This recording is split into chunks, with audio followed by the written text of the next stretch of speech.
Good evening, student.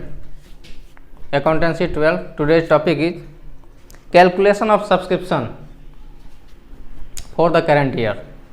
Subscription is the income for not-for-profit organization and it is credited to income and expenditure account. Subscription का मतलब होता है चंदा। तो NPO के लिए चंदा इनकम होता है और इसको हम इनकम एंड एक्सपेंडिचर अकाउंट के इनकम साइड में यानी क्रेडिट साइड में दिखाते हैं। तो इसके लिए जो है हमें क्वेश्चन जब हमारा लॉन्ग क्वेश्चन बनाएंगे तो उसमें एडजस्टमेंट में रहेगा करंट ईयर का सब्सक्रिप्शन निकालने के लिए, क्योंकि हम सब्सक्रिप्शन जो है सो करंट ईयर का ही सिर्फ इनकम एक्सपेंडिचर अकाउंट में दिखाते हैं। इसके लिए हमें कैलकुलेशन करना होता है वर्किंग नोट में। इसके लिए हम सब्सक्रिप्शन निकालते हैं करंट ईयर का कितना होना चाहिए। इसके लिए यहाँ स्टेटमेंट है, अभी आपको पिक्चर भेजे थे। तो सबसे पहले हम लिखेंगे, फॉर्मेट बनाएंगे calculation of subscription for the current year, फिर लिखेंगे पार्टिकुलर और अमाउंट। तो सबसे पहले हम subscription receive during the year कि पूरे साल में सब्सक्रिप्शन मिला कितना, आपको चंदा मिला कितना। उसके बाद हम देखेंगे और भी एडजस्टमेंट में कंडीशन होते हैं, जैसे क्लोजिंग आउटस्टैंडिंग सब्सक्रिप्शन, इस साल के अंत तक का बकाया चंदा कोई नहीं दिया। मान लीजिए आप रसीद काट दिए, वो चंदा नहीं दे पाया, आपको नहीं दिया है अभी तक, लेकिन दे देगा।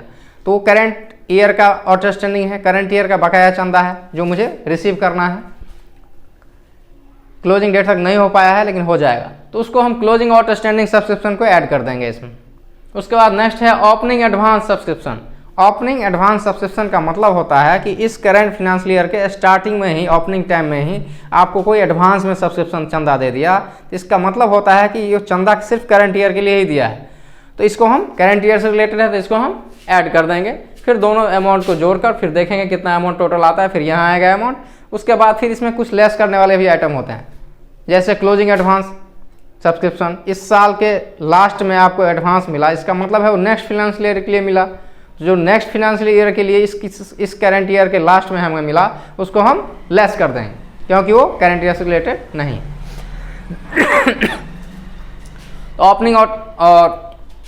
ओपनिंग आउटस्टैंडिंग सब्सक्रिप्शन को लेस कर देंगे। ओपनिंग आउटस्टैंडिंग का मतलब होता है कि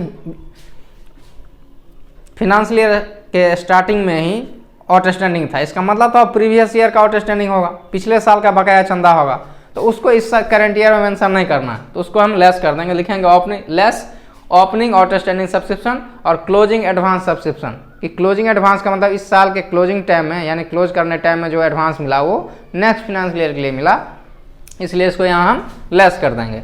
इन दोनों आइटम को लेस करने के बाद दोनों आइटम को जोड़कर फिर यहाँ लेस कर देंगे। जो हमारा अमाउंट बचेगा वो हमारा प्योर सब्सक्रिप्शन होगा करंट ईयर के लिए। उसको यहाँ लिखा जाता है कि subscription to be shown in income and expenditure account. तो इनकम एंड एक्सपेंडिचर अकाउंट के क्रेडिट साइड में हमें शो करना है, क्योंकि ये subscription is the income for the not for profit organisation. Second आपका कैलकुलेशन है cost of material consume during the year.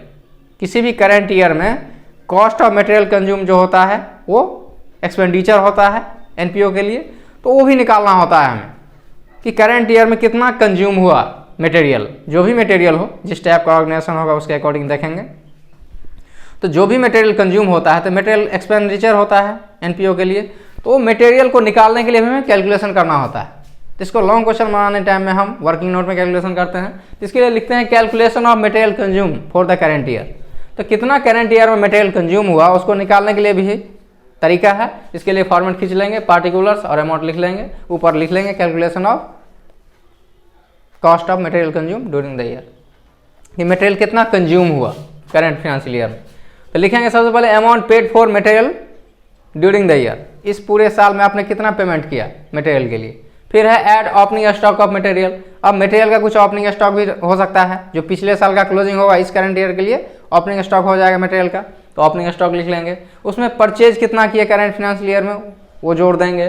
फिर opening advance paid for material, starting time में ही हम एडवांस पेमेंट कर दिए थे मटेरियल के लिए, तो करंट ईयर से ही रिलेटेड है, तो उसको जोड़ देंगे। Closing creditor for the material, यदि हम उधार खरीदे हैं, इस साल के अंत तक का बकाया है, क्रेडिटर को पेमेंट करना है, तो इसी साल खरीदे इसलिए क्रेडिटर बना, क्रेडिट परचेज किए इसलिए क्रेडिटर जनरेट हुआ, तो इस क्लोजिंग क्रेडिटर को ऐड कर देंगे, करंट ईयर से रिलेटेड है। ये सारे अमाउंट जोड़कर देखेंगे कितना आता है, फिर यहाँ हम लिखेंगे इसके ही कुछ लेस करने वाले आइटम होंगे, जैसे प्रीवियस ईयर या नेक्स्ट ईयर से रिलेटेड आइटम या क्लोजिंग स्टॉक। तो इसमें से लेस करेंगे हम क्लोजिंग स्टॉक ऑफ मटेरियल। अब जो मटेरियल बिकने से बच गया वो क्लोजिंग स्टॉक हो गया, क्लोजिंग स्टॉक को लेस कर देंगे तभी पता चलेगा ना कितना मटेरियल कंज्यूम हुआ करेंट फाइनेंशियल ईयर में। तो क्लोजिंग स्टॉक का मटेरियल को लेस कर देंगे। Closing advance paid for material, इसको भी लेस कर देंगे। क्लोजिंग टाइम में यदि हम मटेरियल के लिए एडवांस किसी को पेमेंट किए, इसका मतलब है कि नेक्स्ट फाइनेंशियल ईयर के लिए किए, तो नेक्स्ट फाइनेंशियल ईयर से रिलेटेड एडवांस है तो इसको हम लेस कर देंगे, closing advance paid for material. फिर है ओपनिंग क्रेडिटर फॉर मटेरियल। अब ओपनिंग क्रेडिटर का मतलब होता है कि स्टार्टिंग टाइम में ही, फाइनेंशियल ईयर के ओपनिंग टाइम में ही यदि क्रेडिटर है, इसका मतलब प्रीवियस ईयर का से रिलेटेड क्रेडिटर्स होगा ओपनिंग क्रेडिटर्स, तो ओपनिंग क्रेडिटर्स को लेस कर देंगे क्योंकि वो प्रीवियस ईयर से रिलेटेड था। अब आगे ऐसा भी होता है कभी कभी मटेरियल का कुछ पार्ट हम बेच भी देते हैं, तो बेच देंगे तो उसको लेस कर देंगे, सेल प्रोसीड्स ऑफ मटेरियल।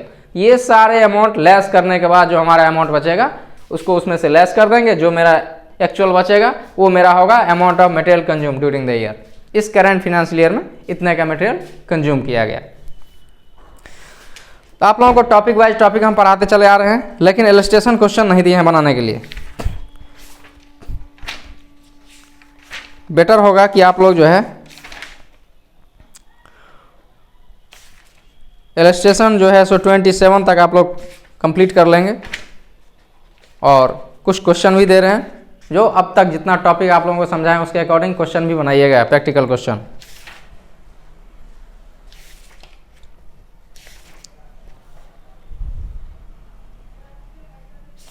इसके लिए आप लोगों का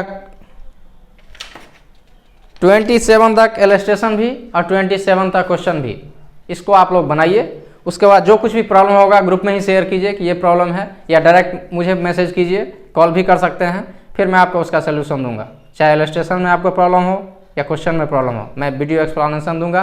और ऑनलाइन क्लास के लिए भी मैं लिंक भेज दिया हूँ ग्रुप पर। आप लोग यदि ऑनलाइन लाइव क्लास लेना चाहें तो जुड़ सकते हैं, आप लोगों को लाइव क्लास दूंगा। Thank you.